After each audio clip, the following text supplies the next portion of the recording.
Hey everyone, welcome back to the channel. आज हम पढ़ने वाले हैं क्लास 6 के ज्योग्राफी बुक के चैप्टर 7 को, जिसका नाम है our country India. So let's start.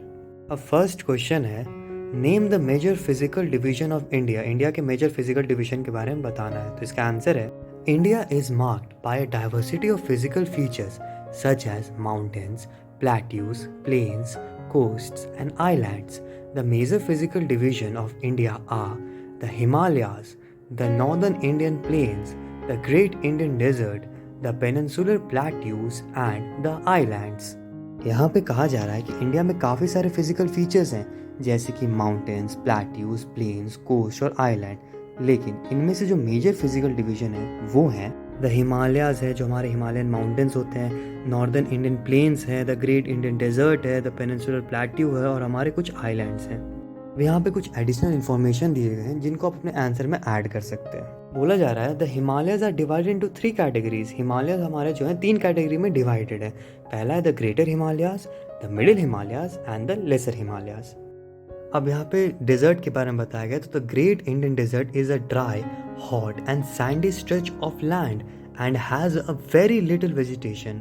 अगर द ग्रेट इंडियन डेजर्ट को डिफाइन करना हो तो हम कह सकते हैं कि द ग्रेट इंडियन डेजर्ट एक हॉट, ड्राई और सैंडी स्ट्रेच ऑफ लैंड है जहाँ ना के बराबर वेजिटेशन है। आगे यहाँ पे हमें बताया जा रहा है पेनिनसुलर प्लेट्यू के बारे में। The peninsular plateaus lies toward the south of the northern plains. There are 2 island groups in India, the Andaman and Nicobar Island and the Lakshadweep Island. यहाँ अगला हमें पेनिनसुलर प्लेट्यू के बारे में बताया जा रहा है, जो कि नॉर्दर्न प्लेन्स के साउथ में लाई करता है। और आइलैंड्स में देखा जाए तो इंडिया के पास 2 आइलैंड ग्रुप है, अंडमान एंड निकोबार और Lakshadweep island. Now the next question is, India shares it's land boundaries with 7 countries, name them.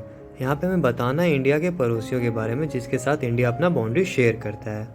इसका आंसर है Afghanistan, Bangladesh, Bhutan, China, Pakistan, Nepal and Myanmar share their border with India. अब कुछ एडिशनल इन्फॉर्मेशन दिए गए हैं यहाँ पे। कहा जा रहा है कि Afghanistan and Pakistan lie to the north west of India. Afghanistan और पाकिस्तान जो है वो नॉर्थ वेस्ट में लाई करता है इंडिया के, while Bangladesh, Bhutan, China, Nepal and Myanmar lie to its east. और ये जो बाकी बचे हुए कंट्रीज़ हैं ये कहाँ लाई करते हैं, तो ये ईस्ट में लाई करते हैं। Now the next question, which 2 major rivers fall into the Arabian Sea? कौन से 2 मेजर रिवर हैं इंडिया के जो कि जाके अरेबियन सी में मिलते हैं? तो इसका आंसर है, the 2 major rivers that fall into Arabian Sea are Narmada and Tapi. ये 2 रिवर हैं जो कि फॉल करते हैं अरेबियन सी में। अब कुछ एडिशनल इन्फॉर्मेशन दिए गए हैं। Narmada and Tapi flows through the Vindhyas and the Satpura ranges, which are the most important ranges of the Aravalli Hills. ये 2 रेंजेस जो हैं वो अरावली हिल्स के कुछ सबसे इम्पॉर्टेंट रेंजेस में से आते हैं। अब नेक्स्ट क्वेश्चन है, name the delta found by the Ganga and the Brahmaputra. हम लोग को डेल्टा का नाम बताना है जो कि गंगा और ब्रह्मपुत्र के द्वारा बनाया जाता है। तो इसका आंसर है, Sundarban delta is formed when the Ganga and the Brahmaputra flow into the bay of Bengal. जब बे ऑफ बंगाल में गंगा और ब्रह्मपुत्र फ्लो करते हैं तो सुंदरवन डेल्टा फॉर्म होता है।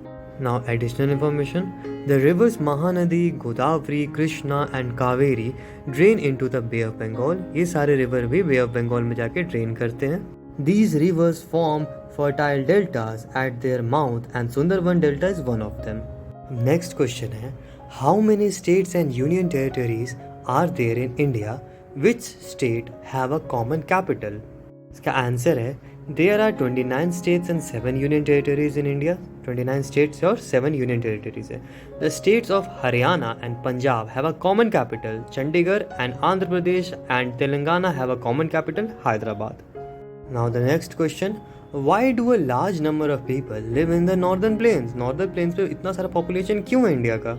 इसका आंसर है, the northern plains are formed by the alluvial deposits laid down by the rivers, the Indus, the Ganga, the Brahmaputra and their tributaries. Northern plain का जो फॉर्मेशन हुआ है वो इंडस, गंगा, ब्रह्मपुत्र और उनके ट्रिब्यूटरीज के अलूवियल डिपॉजिट को ले डाउन करने के कारण हुआ है। These river plains provide fertile land for cultivation. ये जो रिवर प्लेन है काफ़ी फर्टाइल लैंड प्रोवाइड करते हैं कल्टीवेशन के लिए। This is the reason for high concentration of population in these plains. यही कारण है इतना ज़्यादा पॉपुलेशन होने का यहाँ पे। Now the last question, why is Lakshadweep known as a coral island? Lakshadweep को हम लोग कोरल आइलैंड क्यों बोलते हैं? Lakshadweep islands are made up of corals and have fringing coral reefs very close to their shores. Corals are the skeletons of tiny marine animals called polypus. When these living polypus dies, other polypus grow on top of their hard skeletons. They grow higher and higher and thus form coral reefs. अब ये answer कह रहा है कि Lakshadweep island को coral island इसलिए कहा जाता है क्योंकि वो कोरल से बने हुए हैं। अब कोरल क्या होता है? तो ये छोटे छोटे मरीन एनिमल्स के स्केलेटन्स हैं जिन्हें हम पॉलीपस भी कहते हैं। जब ये पॉलीपस मरते हैं तो दूसरे पॉलीपस इनके हार्ड स्केलेटन के ऊपर ही ग्रो करते हैं और ऐसे ही ग्रो करके इनका हाइट बढ़ता है और ये कोरल रीफ्स का फॉर्मेशन करते हैं। So that's all for today. If you like our video, please subscribe and press the bell icon.